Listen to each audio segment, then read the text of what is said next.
इस वीडियो को लाइक करें, हमारे चैनल को सब्सक्राइब कर बेल आइकन जरूर प्रेस करें। हेलो दोस्तों, आप सभी का हमारे चैनल में स्वागत है। आज की इस वीडियो में हम विद्युत टॉपिक से जुड़े जितने भी सूत्र हैं उन सभी पर चर्चा करेंगे। साथ ही इस वीडियो में हम ओम्स लॉ देखेंगे कि ओम का नियम क्या होता है, प्रतिरोध क्या होती है, विशिष्ट प्रतिरोध क्या होता है।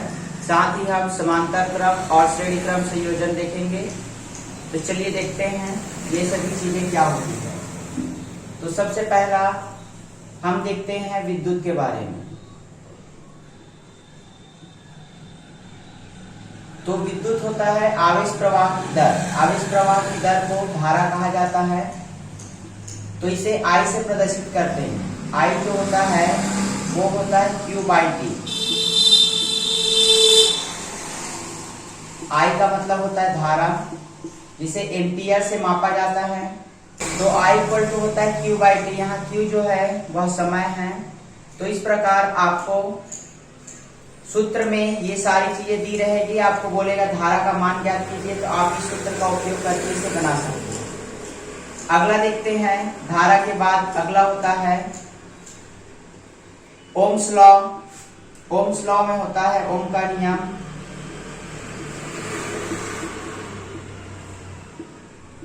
ओम का नियम होता है V इक्वल टू IR। इसमें V वोल्ट होता है,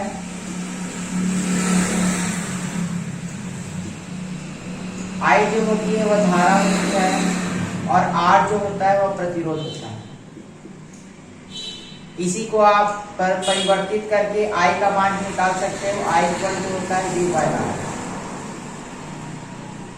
अगला इसी में आपको पढ़ना है शक्ति के बारे में।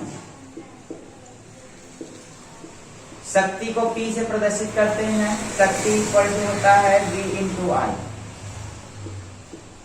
इसके अलावा शक्ति को आप यहाँ पर V के जगह अगर आप IR रख दोगे, तो V के जगह अगर आप IR रख देते हो इस नियम से, तो यहाँ पर आपको एक नया सूत्र मिलेगा। P का नया सूत्र होगा I²R। इसके अलावा अगर आप इसी सूत्र में I के जगह V/R रख दोगे, तो आपको इसका नया सूत्र मिलेगा। I के जगह आपको रखना है V/R, तो आपको नया सूत्र मिलेगा यहाँ पर P इक्वल टू V²/R। तो ये आपके सूत्र हैं। इसी सूत्र का उपयोग करके आपको डायरेक्ट दिए गए डाटा को यूज करके इसको सॉल्व करना है। इसके बाद अगला हम देखते हैं प्रतिरोधकता क्या होती है। तो देखिए उसका भी हम सूत्र देखते हैं डायरेक्ट। तो रो इक्वल टू होता है R इंटू A/8। तो ये भी सूत्र आपको डायरेक्ट यूज करना है। R यहाँ पे प्रतिरोध होता है, A जो होता है वह क्षेत्रफल है, और L जो है वो लंबाई है। तो इसका यूज करके आपका का सूत्र आप निकाल सकते हो, इसका मान निकाल सकते हो। इसके बाद अगला हम देखते हैं प्रतिरोधों का संयोजन। प्रतिरोध जो R होती है वो कई प्रकार से संयोजित होती है। पहला संयोजन होता है, उसे कहा जाता है श्रेणी क्रम संयोजन।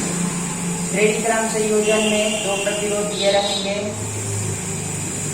पहला प्रतिरोध का मान रहेगा आपका 2 ओम, और दूसरे प्रतिरोध का मान है आपका 3 ओम।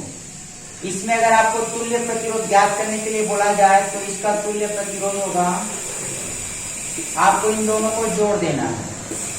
R1 और R2 को अगर आप जोड़ दोगे तो आपको तुल्य प्रतिरोध पता चल जाएगा कि ये होगा 2 + 3, तो ये हो जाएगा आपका 5। तो इसका आंसर आएगा 5 ओम अगर ये दो प्रतिरोध एक दूसरे के श्रेणी क्रम में जुड़े हैं। श्रेणी क्रम में जुड़ने की स्थिति में देखिए यहाँ पे अगर धारा प्रवाहित होती है, तो धारा का मान आपका परिवर्तित नहीं होता है। मतलब यहाँ जो धारा प्रवाहित हो रही है यहाँ भी होगी, और यहाँ पर V का मान जो है वो अलग अलग होता है। यहाँ पर इसके लिए V का मान आपका V1 लेना पड़ता है, और इसके लिए V का मान V2 लेना पड़ेगा। तो यहाँ पर सबसे पहले अगर आप इसके लिए निकालोगे धारा का मान, वोल्ट का मान, तो यहाँ पर आपका होगा V इक्वल टू IR होता है। तो यहाँ पर I का मान वैसे ही रहेगा, और R का मान लेना है R1। तो यहाँ पर अगर आप V1 निकालोगे तो होगा I इंटू R1, और V2 निकालोगे तो होगा I इंटू R2। तो ये आपका श्रेणी क्रम संयोजन में आपको इतनी चीजें याद रखनी है। इस श्रेणी क्रम में वोल्ट का जो वोल्ट है उसका मान परिवर्तित होता है, अलग अलग होगा। इसके लिए आपका अलग होगा, जबकि इसके लिए अलग होगा, जबकि धारा का मान दोनों के लिए समान होता है। इसमें आपको तुल्य प्रतिरोध निकालना रहेगा। उसके बाद आपको V=IR प्रयुक्त करके इसको सॉल्व करना है।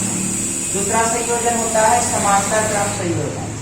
समांतर क्रम संयोजन में दो प्रतिरोध कुछ इस प्रकार जुड़े रहते हैं, और इसे अगर आप ध्यान से देखोगे तो यहाँ से अगर धारा प्रवाहित होती है तो ये I है, तो धारा दो हिस्सों में बढ़ जा रही है। पहले का मान होगा I1 और दूसरे का मान होगा I2। तो अगर आप I को निकालोगे तो ये होगा I1 प्लस I2। तो इस तरह इसमें धारा का मान अलग अलग होता है, जबकि इसमें V का मान समान होता है।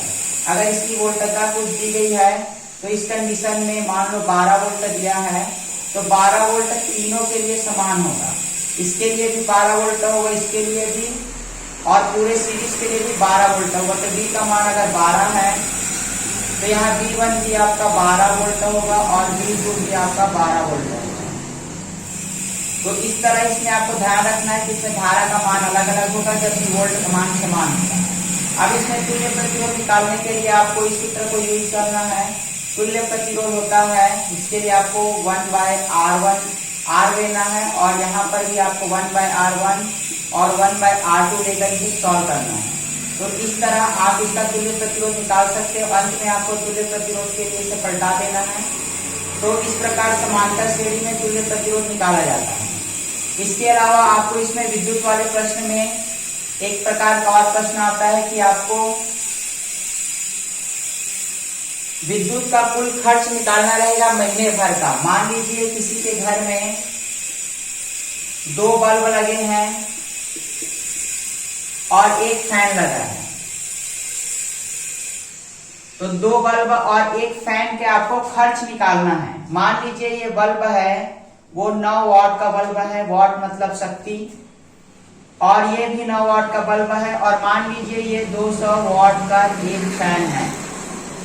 तो ये सबसे पहले क्वेश्चन में आपको वाट दिया रहेगा, उसके बाद आपको बताया जाएगा कि ये कितने घंटे जलते हैं।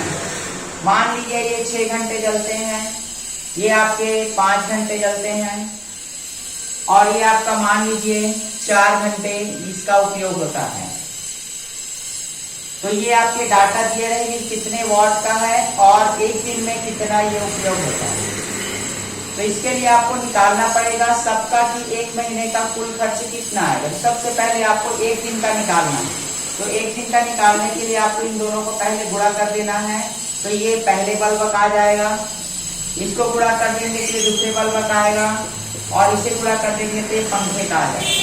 इसे अगर आप गुणा कर दोगे तो ये 54 आया, ये आपका 45 आया, और ये आपका आएगा 800। तीनों को जोड़ देते हैं। तीनों को जोड़ने पर आपको पता चलेगा कि आपके घर में एक दिन में कितना विद्युत का उपयोग हो रहा है। तो ये हो जाएगा 899 वाट जो बिजली है इन तीनों में उपयोग हो रही है। अब 899 एक दिन का है, तो आपको निकालना है 30 दिन का, क्योंकि जो बिजली बिल होता है या फिर पूरा विद्युत खर्च 30 दिन के हिसाब से आता है। तो ये आपका 30 दिन का निकालना है। तो यहाँ पर इसको गुणा कर देंगे तो ये हो जाएगा 27, यहाँ पे 2 हासिल आएगा, ये हो जाएगा 29, यहाँ पे 2 हासिल, और ये हो जाएगा 24 और 2 26। तो इतना वाट आपका आया महीने का बिजली बिल। अब इस वाट को आपको किलोवाट में कन्वर्ट करना है, क्योंकि बिजली बिल जो आता है वो किलोवाट आवर के हिसाब से आता है कि 1 आवर में कितना किलोवाट बिजली खर्च किया गया है। तो इसे किलोवाट में कन्वर्ट करने के लिए 1000 से भाग करना पड़ेगा।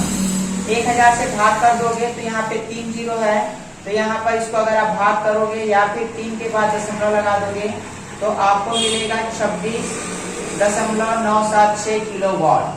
तो इस तरह आप घर के कुल खर्च को निकाल सकते हो कि महीने में कितना विद्युत खपत हो रहा है। अब इस विद्युत खपत को अगर आपको पैसे दिया है, मान लीजिए 50 पैसे की दर से ये उपयोग हो रहा है, तो इसी पैसे को आपको, इसी वाट को आपको 50 पैसा अगर मान लो दर है, तो 50 पैसे को आपको रुपए में बदलना है, तो 0.50 रुपए आ जाएगा। इसको जब आप गुणा कर दोगे तो आपको उत्तर मिल जाएगा कि विद्युत का खर्च कितना आएगा, उसकी राशि कितनी आएगी। तो इस तरह आपको ऐसे प्रश्नों को सॉल्व करना है जिसमें बल्ब का वॉट दिया रहेगा और समय दिया रहेगा कि एक दिन में कितना उपयोग होता है, दूसरा बल्ब और उसका समय, और तीसरा पंखा और उसका समय। इसको गुणा करके आपको एक दिन का निकाल लेना है कि एक दिन का तीनों का कितना है। तीनों को जोड़ देंगे तो तीनों का एक दिन का आ जाएगा, और उसे 30 से गुणा कर देंगे तो ये एक महीने का आ गया। 1000 से भाग कर देंगे तो ये किलोवाट में आ गया। अब इसी को आपको पैसे से गुणा करना है। तो ये हुआ, ये सारे प्रश्न जो है वो विद्युत के टॉपिक में आते हैं, विद्युत चैप्टर में। तो इससे रिलेटेड और भी जितने प्रश्न हैं वो सब हम कल के वीडियो में पढ़ेंगे। कल के वीडियो में हम समांतर श्रेणी और श्रेणी क्रम संयोजन, साथ ही हम विद्युत शक्ति निकालना सीखेंगे कि कोई दिया गया प्रश्न को कैसे सॉल्व करना है, और इससे रिलेटेड भी हम और प्रश्न कल के वीडियो में देखेंगे। अगर आपको वीडियो अच्छी लगी होगी तो वीडियो को लाइक करना ना भूलें, और साइंस से रिलेटेड ऐसे ही और वीडियो पाने के लिए आप हमारे चैनल को सब्सक्राइब कर सकते हैं। हमारे चैनल पर आपको छत्तीसगढ़ में आगामी होने वाली प्रयोगशाला परिचारक परीक्षा और उच्च शिक्षा विभाग की जो परीक्षा है, जिसमें विज्ञान का आपका मेजर पोर्शन आएगा, उससे रिलेटेड वीडियो डाला जाएगा। तो हमारे चैनल को आप सब्सक्राइब कर सकते हैं। तो कल के वीडियो में हम इससे रिलेटेड न्यूमेरिकल सॉल्व करेंगे।